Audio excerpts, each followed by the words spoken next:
What up, world? It's another Throwback Thursday edition. Today we got a very special guest for to talk about some historic shit. My man Dizzy Wright, who was in the 2013 XXL Freshman cover. How you doing today, brother? Bless, bro. So I mean, let's just start at the beginning. You know, that's just a humongous milestone of the culture at the time. That's definitely the biggest stamp you could get. If you're an independent artist at the time, I know your ticket went way the fuck up. The money you're getting for shows and feature goes up. I don't know about now, but that was just a huge look for artists at the time. So, when did you find out that you were even under consideration and that you made it? Um, when I find out, Like, did they make you wait a long ass time? Like, do you get to find out yeah, like March and like that you might be on, and then you gotta like go hard on social and all that shit? yeah, like, cause they didn't pick me, like the fans picked me, you know. So there's 10. They really picked 9, and then the fans picked 1, you know, and that's kind of how it's been for a while. And Do you like that better being the fans pick, or did you find that like offensive? Like XXL should have picked me, or both. um, like it made me love the fans more, and it made me like want to go harder in the game. You know what I'm saying? Like, Man, that's how you always do it. You just use it as an excuse to move forward, no matter what, huh? yeah, I always just use it as a like, oh, okay, where fans had to, like, if the fans ain't come through for me, I'm glad that the fans fuck with me enough to like even want to vote me in there and feel like I deserve to be in there, you know? So Yeah, shout I out to felt the like I fans. was working real hard at the time. So, but I remember finding out, I had to find out last, you know what I'm saying? But like, yeah, at the time, my manager at the time hit me and was just like, yeah, I just got that motherfucking phone call. And I was like, what phone call? And he's like, from Double XL, you made it. And I was like, oh shit, I think I took a lap around the block, So just took off running. I believe you. Man, it was just super hype. You know, back then, like back in those times, it was just real. That was, like you said, that was the stamp. It was important to like, you know, be noticed like that, you know, when you in your very, very beginning stages of your career. Yeah, I mean, it can't be overstated. There was hip hop fan like I don't know, older people know like the only time a motherfucker buy a Sports Illustrated be the swimsuit issue. It'd be mad people. The only time they buy XXL would be the freshman cover. Yeah. Yeah, like literally, I don't think anything mattered more. I mean, the source copied it soon after. So then, what was the experience like when you're doing the photo shoot and you're with all the freshmen? Like is people standoffish, or are people a mixture? I mean, what is that like? I can't even imagine that many young egos together. I ain't never seen a situation like that outside of basketball. Yeah, it was actually fire though, man. Everybody was um I wouldn't really say anybody was standoffish, but if I had to say anybody was like kind of like in their own world, it was probably Travis Scott. Like he was a little like in his own world, but like, you know, Absol, Schoolboy Q, Action Bronson, you know, he was all smoking backwoods, getting high, you know, chilling. Um, Logic, you know, Karrueche was his stylist at the time. Really? So yeah, yeah. So I didn't know who Karrueche was at the time, but I bet you noticed her though. yeah, she was fine. She was fine in the motherfucker.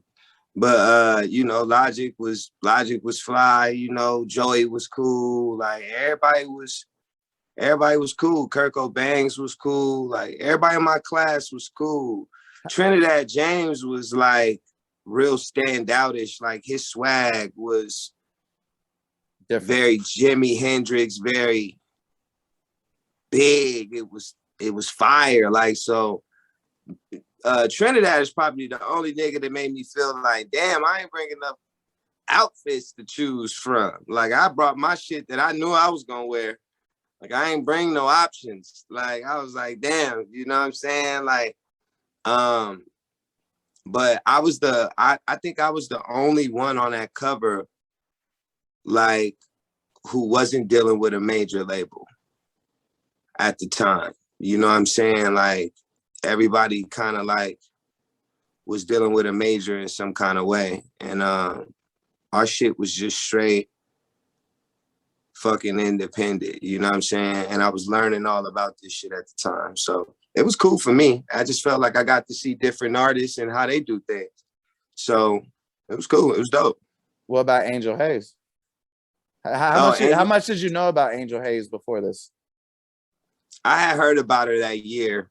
Did you know about the SOBs concert? No. I kind of like her origin story, and I don't know, I don't want to reveal too much, but there was a very high prominent, powerful female in hip hop who brought Angel Haze to SOBs. And for whatever reason that night, Angel Haze ended up performing, and it was just amazing. Did you ever listen to Angel Haze music? Oh yeah. Oh yeah. And she could go, right? Her music was fire. I mean, she could rap. Even her freestyles and shit was super fire. So this SOB's performance, to your point about the majors, you know, led to this high profile lady getting her, I'm not quite hip to the language. It's like you're not quite signed, but they kind of got like a development deal, I guess. Right. Yeah, so she was dealing with a major through that, to my knowledge. And then I think ultimately, you know, they tried to present it as personal problems, but I think basically the music industry wasn't for her. But she was right around where I was at, because I was in the DMV near a military base, and I think her peoples were stationed near there or something. So like I kept almost interviewing her, and I ended up running into her at the metro station of all places, and kicking it with her a little bit. And I mean, I hope she's happy. It's just amazing to me. That music was so amazing, and I can't imagine what it would have grew into, you know? 100%. Yeah. Because I mean, look at you 10 years later, or 9 years later. And you're, not to disparage your early work, which is great, but you're much more of a complete musician now, you know? Word. I appreciate that. Yeah, absolutely. It's hard, you know, when reality strikes sometimes, you know, it could be a little more overpowering. And you never know. Or she might just found something she liked better, you know, which would be great. Word. And that too. Yep. You know, everything don't always gotta be a tragedy, you know? Yeah, absolutely. I agree. Word. Well, shit, thank you for your time for the Throwback Thursday and all our earlier segments. Anybody listening, make sure you go check out the Dizzy Wright episode. What's your socials again, brother? Yo, they can find me on Instagram, Dizzy Hippie with a Y, and Dizzy Wright on everything. Spotify, Apple Music, Twitter, Facebook, YouTube, any other apps you use, just type in Dizzy Wright. You can find that music. Well, like holla at me though. Well, I'm not easy to, I'm not hard to reach, man. So holla at me. Word. Like I said, bro, I'm a huge admirer, supporter. If you don't drop a vinyl, I'll cop a t-shirt. So thank you so much for your time. And I'd love to touch base down the road. And I'm definitely gonna hit you up though, to talk about Denver. Holla at me, man. And you know I got you with D. Easy call. And let's talk again soon. Bet. Appreciate you, fam. You take it light. You too, brother. Peace.